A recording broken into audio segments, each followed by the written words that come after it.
Have you ever been living a completely ordinary moment and suddenly shivered from a feeling, I have lived this exact second before? Science calls it déjà vu. Just a brain glitch.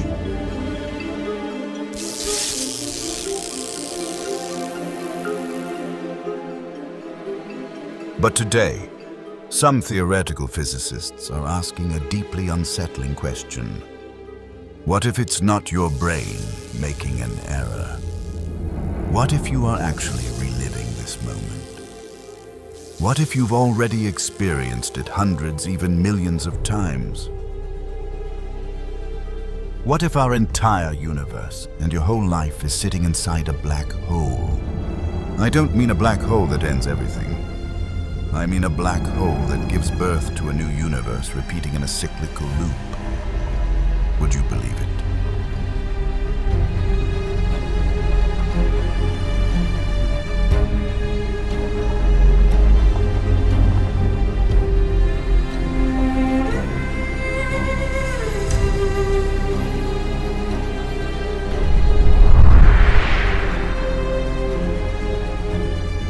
It sounds crazy.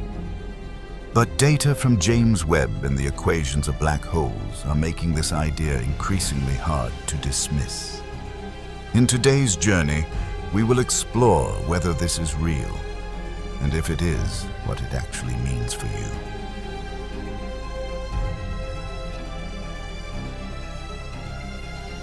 Let's start with the crisis currently giving scientists a massive headache.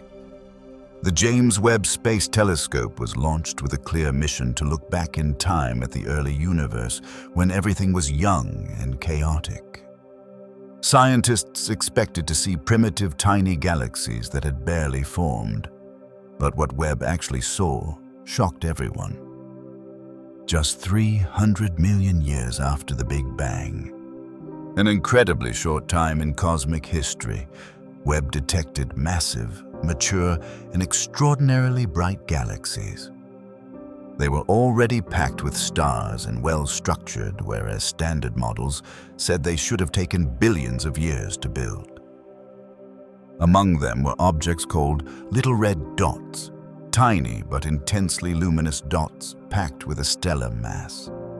Currently, many scientists believe these are supermassive black holes devouring surrounding material at terrifying speeds. This explains part of the puzzle, but not all of it. And that's not even the biggest problem. At the same time, two scientific teams measuring the expansion rate of the universe using two completely different methods came back with contradictory numbers. The Planck team, using the universe's oldest light, measured 67 kilometers per second per megaparsec. The SH0ES team, using supernovae, measured 73 kilometers per second per megaparsec. This gap has survived years of independent checks. Even Nobel laureates are speaking out. Our standard model is missing something very fundamental. Simply put, the picture of the universe we've painted is cracking open.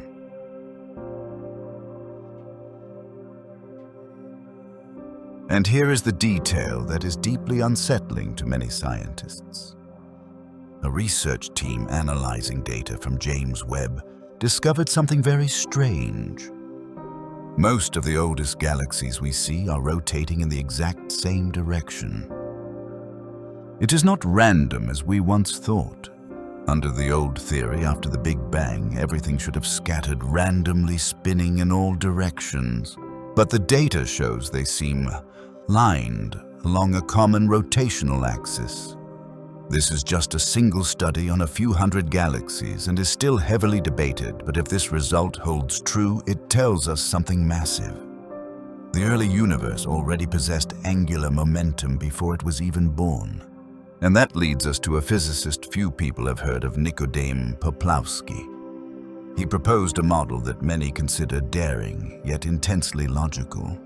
Instead of letting Einstein end everything at a singularity, a point of infinite density where known physics stops working, Poplawski offers a different idea.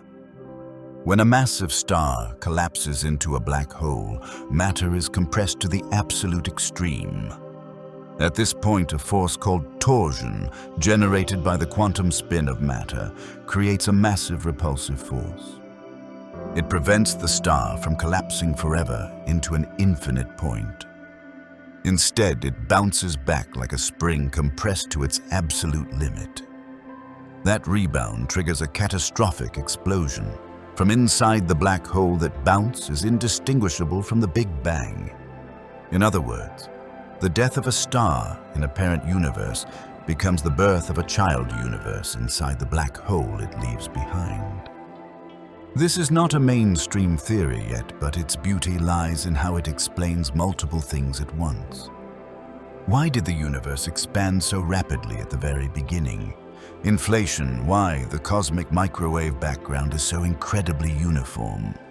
And if that parent star was rotating the child universe, its seeded would inherit that exact rotation as a mother's fingerprint pressed onto her child.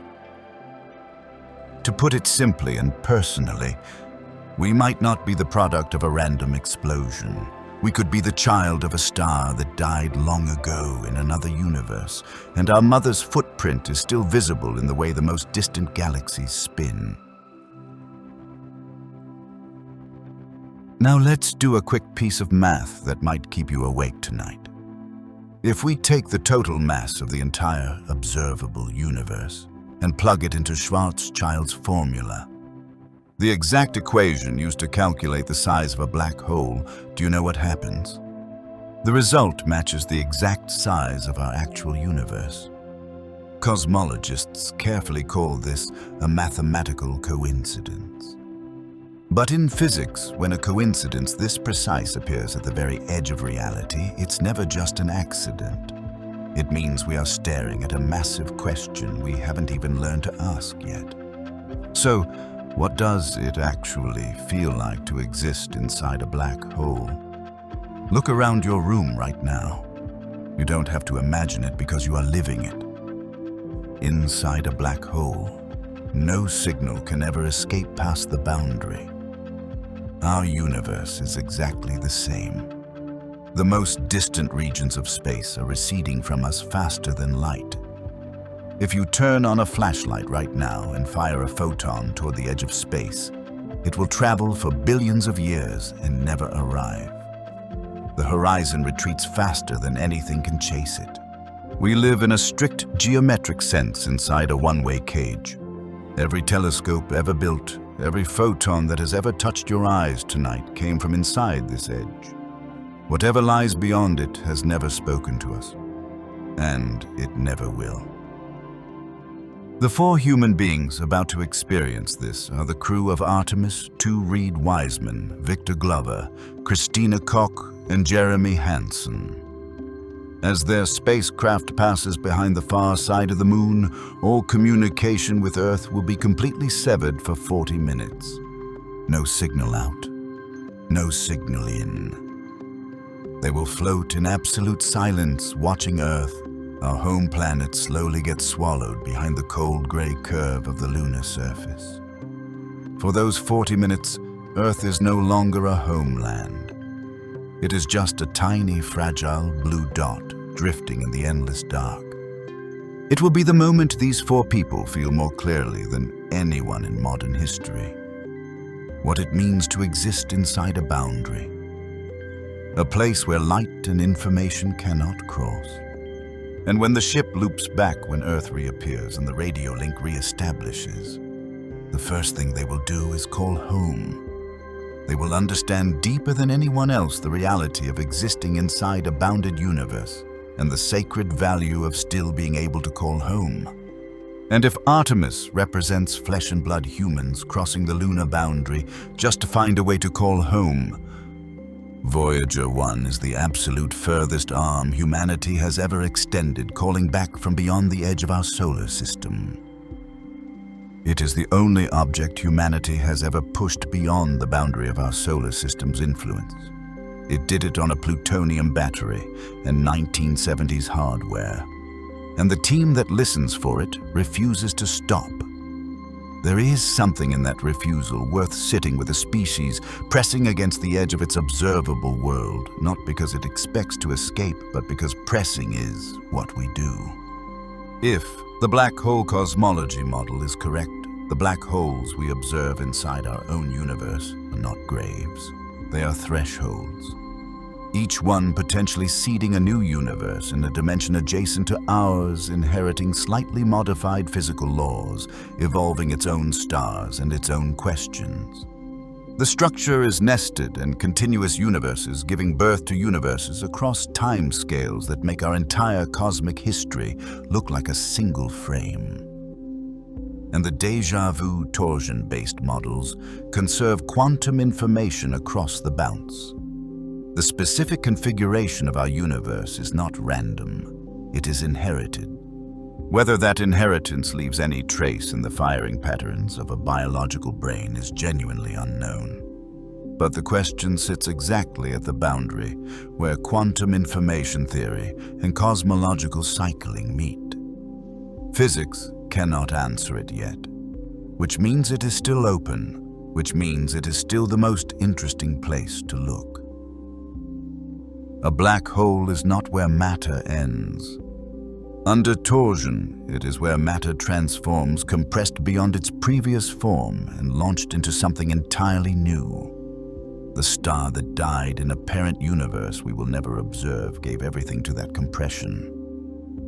And the compression gave back this 14 billion years of cooling and igniting and organizing, arriving finally at a creature made of recycled stellar iron, sitting somewhere on a pale blue world, wondering whether it has happened before. What about you? Do you believe we're in a vicious cycle, repeating itself? Or that a multiverse exists? Let us know your perspective by commenting below. Don't forget to like and subscribe for updates on the next journey. Today's adventure ends here. Keep your senses open. Our journey continues. Out.